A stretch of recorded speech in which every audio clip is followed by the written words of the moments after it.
Welcome to Red in April Off-Grid. As the monsoon season brings in beautiful and sometimes alarming skies, we're moving into the finishing stages of our home build. We're building a completely off-the-grid, passive energy home in a modern industrial-inspired design. So follow along as the design elements start to bring the home to life over the next few weeks.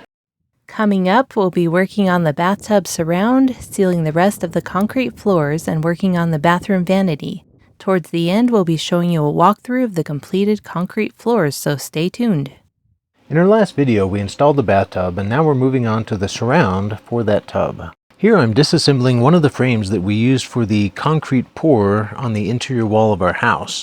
You can never have enough 2x4s in a project. I find that no matter how many I buy, I'm always running out, and so I've ran out and I needed some more, and so I'm salvaging here. Here's where they're going to go. We're working on the bathtub surround here, and I'll need to build a little false wall right there. So I'm cleaning up these 2x4s and getting ready to assemble them into that little false wall, which I'll totally assemble and then install as a built unit. The rough opening for the tub is about 3.5 inches wider than it needs to be, and so it was the perfect width for a 2x4 wall construction there. And so we just want a little half wall to fill up that extra space and then make a little shelf. So here you can see I've got the pre-assembled false wall and I'm getting ready to install it behind the tub. Our original aircrete design called for thicker walls, so when we changed to the timber frame construction, we had a little extra room here, and so that created a little space for this little half wall here. Of course, we could have gone all the way up for this, but we decided just to go up halfway, and that'll create a little shelf on top where we can put shampoo bottles and what have you, so I think this will work out well. With that installed, we moved on to the cement board, which goes on next. April's reading the back of the board to figure out which way to put it on, which way faces out, and then we remember that we need to put on the plastic first. So we got the plastic and started to install that, but we realized that the plastic was too short. It needed to go down far enough to overlap the lip of the tub so that the water that might be captured by this plastic would run into the tub, and so we had to take it all off and start all over again. We're just working on the two walls that you can see here. The wall with the faucet on it we're saving for later because I need to finish up replacing that galvanized pipe with brass. We're using some heavy-duty plastic here as a vapor barrier. It's a bit challenging getting it to go over that little step wall that we just put in, but we're managing, and now the first piece of fiberboard is going up. We're using a cement fiberboard in a 1/2 inch thickness for this tub surround. It should be completely waterproof and is a great backing for the tile that we'll be installing next. Putting in the second piece here, I'm struggling a little bit, getting this the right size. This stuff is really hard to cut and manage. I found that cutting this board was incredibly difficult. In fact, I ended up watching a little video that the manufacturer put out on how to do it, and basically there aren't any really good power tool ways to do it. What they recommend was a score and hammer method for some of the more detailed cuts, and then kind of a snap method for some of the longer straight cuts. And so that's what I'm doing here. I'm scoring it the best I can with the razor blade. Dulls your razor blade really quick. But anyway, I'm getting a couple passes, scoring it. This is a 1/2 inch thick. It's really thick, heavy-duty stuff. And then I'm using a hammer to try to hammer it out. And I'm trying to make a little L-shaped cut. And it's really difficult. And in fact, this is my first go at it here. Part of it worked okay, and part of it took too much off, and so I broke off more than I needed, and I'm like, is this whole piece ruined? And I decided to keep going with it and work on the other cut just to see how that worked. It's working okay. It's really weird, these L-shaped cuts you gotta hammer out. It's an interesting process, to be sure. Well, I lost a corner on this board, but it was close enough to use, and I really didn't feel like I could do any better on a second try, so I decided to go ahead and use it. While I'm working on that, April's on the other side of the house in the master bathroom preparing those floors for the sealer. So she's mopping everything up, vacuuming out, just trying to get all the dust out and get it really clean in order to be sealed. Once the mopping is done, we set a fan to let it dry, and then it's time for the sealer. This is a low VOC sealer that we found that we really like. It doesn't create a lot of fumes, so it doesn't smell bad when you're in there. It's not dangerous to breathe. So that was nice, but we still have plenty of good ventilation. Anyway, April's putting on the first coat here. She just does a nice kind of soaking coat and gets it thoroughly covered, makes sure there's plenty of product to get it, let it soak in, but not let it pool. It's not supposed to have so much on there that it's pooling, because then it'll dry funny, but just enough to soak in well. As you can see, it goes on pretty uneven and doesn't look great the first coat, but subsequent coats will really improve that. While that's drying, April moves on to the kitchen area. There's several seams here in the concrete that need to be filled, and April's using a flexible sealant that's made for concrete. Back to the shower surround, I'm still working with that cement fiberboard. This is really tough stuff to work with. This next piece has another one of those L-shaped cutouts that I need to do, as well as the whole seam on one side needs to be cut out, or I need to cut out all along the length of one side, and that's what I'm about to do here. I'm scoring with a razor blade, scoring as deep as I can get it, and then I'm going to try to snap this piece off. I'm supporting the edge on this concrete pad, and I'm going to try to snap it off with my foot. And that seems to work pretty good. It's iffy, you know, sometimes it works and sometimes it doesn't. You just have to try.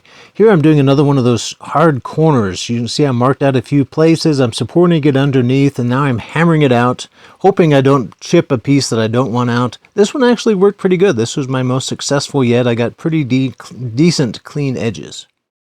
And now I'm bringing that piece in to install. I might mention here that the spacing from the tub is important. You want this piece to go down over the lip of the tub, but also leave a gap between the bottom of the cement fiberboard and the base of the tub there. So I'm leaving about, I don't know, maybe a 3/4 of an inch gap there.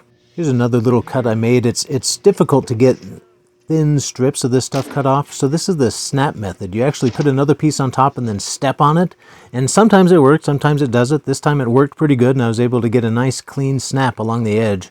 I did look into whether or not they make tools to cut this with, and they do, but it's a $200+ tool, and I just had a little bit to do, so it wasn't worth spending the money. And here I'm moving on to that third wall. I did finish up replacing the galvanized with the brass. Unfortunately, I didn't get any videos or photos of it, so it's there. And I'm moving on to finishing up the surround here. I'm using a screw on this fiberboard that's specially made for it. It's a green screw, and it has a special feature on the head that it kind of burrows in and countersinks itself into the fiberboard. Almost done here. I just needed a few more thin pieces cut to finish out around the window opening using the snap method, the stomp method, I think is the official term from their website, the stomp method. It works most of the time except when it doesn't, and then it totally ruins your workpiece. But anyway, it worked this time, and I've got the pieces to finish up around the window. Here I'm trimming it down a little bit. You can make very minor adjustments, but extremely minor. It is so hard to cut at all. And I'm just installing the final pieces in the window, and almost done. And here's April finishing up filling in these seams in the concrete pads in the kitchen area. We had a bit of trouble deciding how to fill these in. They make some products that are kind of runny and run down into the crack, and they make some that are more like caulk that you kind of have to force down in. We ended up using the stuff that's more like caulk, and then April scraped the excess off with a paint stick, and that actually worked really good, left a nice smooth surface. April actually did use the thinner sealant, the stuff that kind of runs in, to go around the edge between the footer and the pads, and it worked really good for those areas. And so she finished all that up. Everything is nice and sealed, and so she's going through the cleaning process to get it prepped. You can see here that I'm in the master bath area. That floor is complete, and I'm putting down paper to protect it for the next process, which will be painting.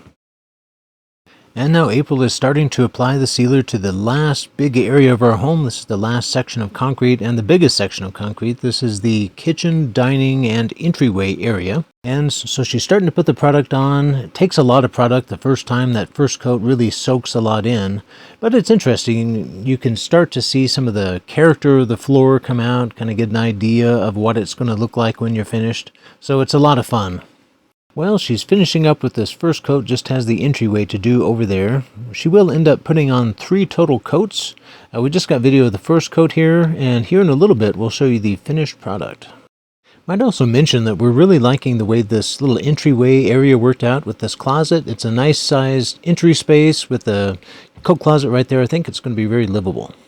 It's been really hot and dry lately, almost 100 degrees outside, but the cooler is working great, 81 degrees inside. In our last video, we showed the vanity install, and I really had to do a lot of cutting big holes and everything in order to make it fit. The plumbing is a real mess, and so I decided to come back in and patch it up a little bit, put some pieces in that would kind of match and cover up some of those exceedingly large holes that I had to cut in there. And so this is my little patch-up job to make it look a little better, and it worked out pretty good. Made the holes a lot smaller, looked a lot better when I got done. I feel a little better about it. I won't have stuff falling through the gap around the pipe to be lost forever. So this was worth a little bit of time to make it look better. With that patched up and looking a little bit more respectable, it was time to move on to the vanity top. I was looking forward to getting back to this. You know, we've kind of been hopping around a little bit and start one thing and then move on to another. It's good to finally be able to get back to this. First thing I need to do is trim it down to size. When I glued it up, I just glued it up with the boards cut to rough lengths, kind of sticking out at different sizes. And now that it's all glued up, I was able to get some good exact measurements and cut it precisely to size. And I just did that with my handsaw, then I ran it through the jointer again, just to get a nice machined edge on those long surfaces. And next I'll take it over to the house and do a test fit. I had come in here earlier and checked the squareness of this wall that where I'm going to be installed. I wanted to make sure it was square. And it was, and so I was able to take that into account when I made my cuts, and I'm just sliding it into place to see how it fits, and it fits really nice and tight. I like how it looks. Everything looks good. I think I'm ready to move on to the finishing process. The top surface here is a little bit rough after glue up, and so I decided to tackle it first with my hand planer, and I just did this by eye, looked at the high spots and used the planer to get those high spots off, and then I'll come in with the sander to finish up. Before I could use my sander, I needed to replace the disc. I'd bought a replacement, and it uses those hook and loop discs, and it had just got to where they wouldn't hold anymore. And so for, just a few dollars, you can get a new pad that has the new hook and loop attachments, and the discs stay on really nice. So anyway, I took a little bit of time, replaced that really quick. Once that was replaced, I was able to get started on the sanding. I'm just going over this with a coarse disc. I think I started with an 80, and I'm just getting the high spots off, getting it all down to where it's fairly smooth before I move on to cutting the hole out for the sink. We're using a sink that we've used before. It's a raised square sink that we really liked, and so I'm familiar with how to install this. It comes with a template that once you get it in the right place, you can just trace out around the template, and then you know exactly where to cut.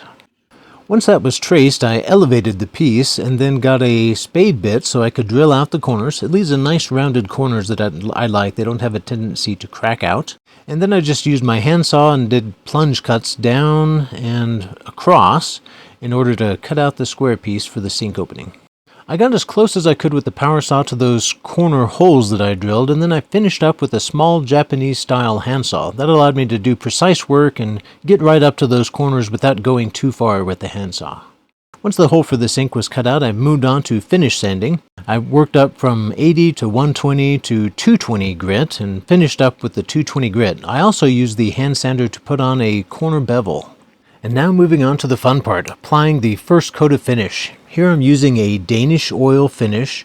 Oil finishes really are beautiful to apply. They really bring out the color and character of the wood, and I just love this process because it really brings the wood to life. This African mahogany is just a deep, rich color and texture. I just love working with this stuff. I'm applying this Danish oil just to bring out the color of the wood. I think it gives the wood a really nice look. And then on top of this, I'm actually going to be going on with a water-based polyurethane. Those finishes are compatible, even though one is oil-based and one is water-based, but you do have to let the Danish oil dry thoroughly in between. So I'll let this Danish oil dry for several days, probably at least several days to a week before I apply the polyacrylic to it.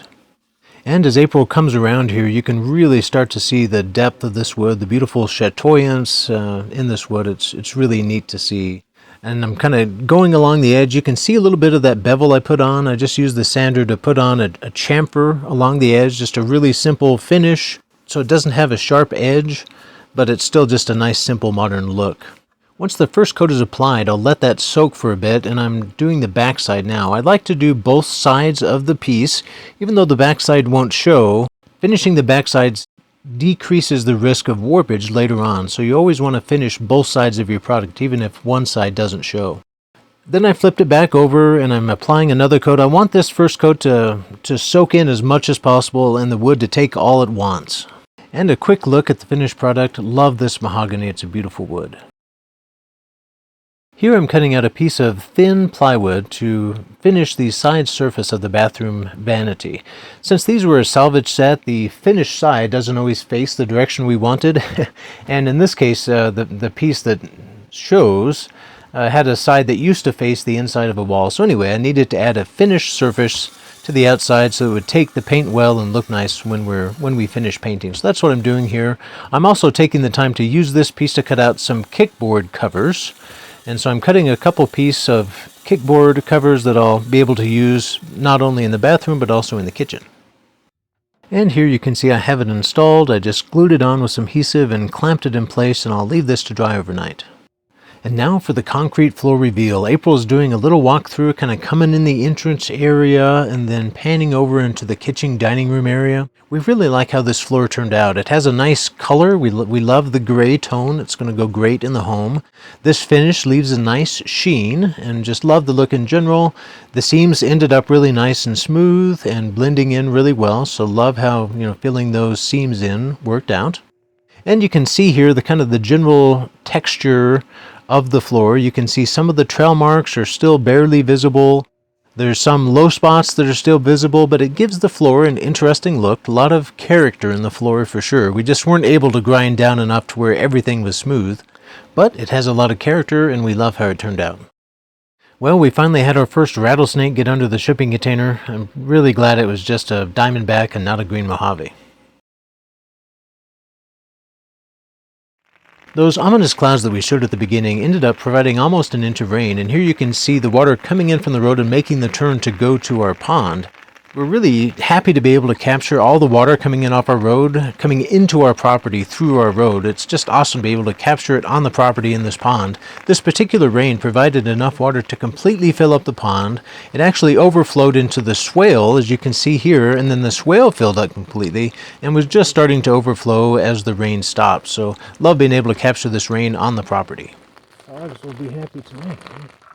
We have some exciting projects coming up that are quickly transforming our house into a home.